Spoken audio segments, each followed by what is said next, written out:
சென்னையில் நட்சத்திர ஓட்டலில் வியாபாரியை தாக்கி 23 கோடி ரூபாய் மதிப்பிலான வைரக்கல் கொள்ளையடிக்கப்பட்ட சம்பவம் பெரும் பரபரப்பை ஏற்படுத்தியது. வாடிக்கையாளர் போன்று நாடகமாடி வைரத்தை கடத்திச் சென்ற கும்பல் தூத்துக்குடியில் சிக்கியது எப்படி? சினிமாவை மிஞ்சும் அளவிற்கு பக்காவாக பிளான் போட்டு விலைமதிப்பற்ற வைரக்கல்லை லபட்டிய 4 பேர் கொண்ட கும்பல் சுங்கச்சாவடியில் கையும் களவுமாக சிக்கியுள்ளது. நட்சத்திர ஹோட்டலில் சிறப்பாக நடித்து நாடகத்தை அரங்கேற்றியவர்களின் சாயம் போலீசாரை கண்டதும் வெளுத்து விட்டது.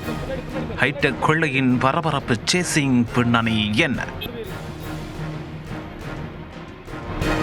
சென்னை அண்ணா நகரைச் சேர்ந்த சந்திரசேகர் என்பவர் பழைய பொருட்களை வாங்கி விற்கும் தொழில் செய்து வருகிறார். இவர் மதுரையைச் சேர்ந்த தொழிலதிபர் ஒருவருக்கு சொந்தமான விலைமதிப்பற்ற வைரக்கல்லை விற்க திட்டமிட்டுள்ளார். இதற்காக 2 நாட்களுக்கு முன்பு இடைத்தரகர்கள் ஆரோக்கியராஜ், ராகுல் சுபகன் ஆகியோரின் அறிமுகம் கிடைத்துள்ளது. அவர்களை அண்ணா நகரில் உள்ள வீட்டிற்கு வைரத்தை பார்ப்பதற்காக அழைத்துச் சென்றுள்ளார். அங்கு 17 கேரட் கொண்ட ஒரே வைரக்கல்லை 23 கோடி ரூபாய்க்கு விற்பனை செய்ய பேரம் பேசி இறுதி செய்யப்பட்டுள்ளது.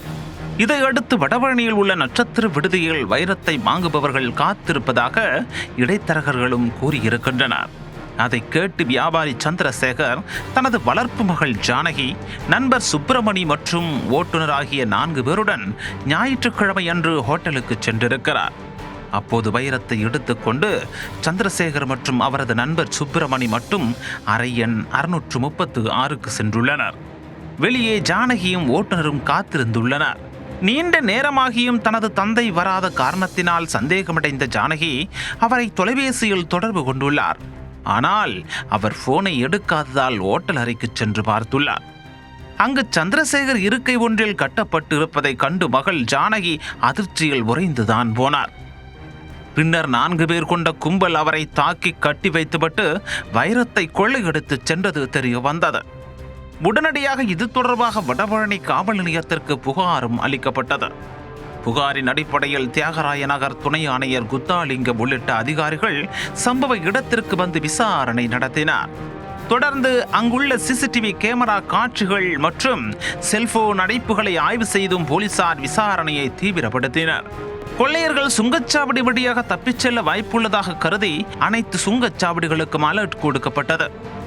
மேலும் இடைத்தரகர்களிடம் விசாரணை நடத்தியதில் வைரத்தை வாங்க வந்தவர்கள் சிவகாசியைச் சேர்ந்த லண்டன் ராஜன், அவரது கூட்டாளிகள் என கூறப்பட்டது. இந்த நிலையில் கொள்ளை கும்பல் தூத்துக்குடிக்கு செல்வதாக காவல்துறைக்கு தகவல் கிடைத்தது.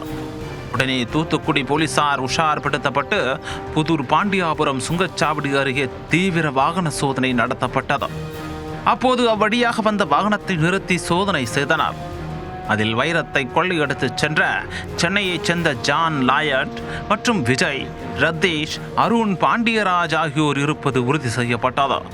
அவர்களை கைது செய்த போலீசார் சிப்காட் காவல் நிலையத்திற்கு அழைத்துச் சென்று விசாரணை நடத்தினர். பின்னர் சென்னையில் இருந்து சென்ற தனிப்படை போலீசாரிடம் அவர்களை ஒப்படைத்தனர். தொடர்ந்து 4 பேரையும் பிடித்த போலீசார் அவர்களிடமிருந்து வைரக்கல்லை பறிமுதல் செய்தனர். 23 கோடி ரூபாய் மதிப்பிலான வைரக்கல்லை கொள்ளை கிடைத்ததில் வேறு யாருக்கு தொடர்பு உள்ளது என்கிற கோணத்திலும் போலீசார் விசாரணை நடத்தி வருகின்றனர். சென்னையில் சினிமாவை மிஞ்சும் அளவிற்கு பக்கா பிளான் போட்டு விலைமதிப்பற்ற வைரக்கல்லை கொள்ளையடித்துச் சென்ற சம்பவம் பெரும் பரபரப்பை ஏற்படுத்தி இருக்கிறது.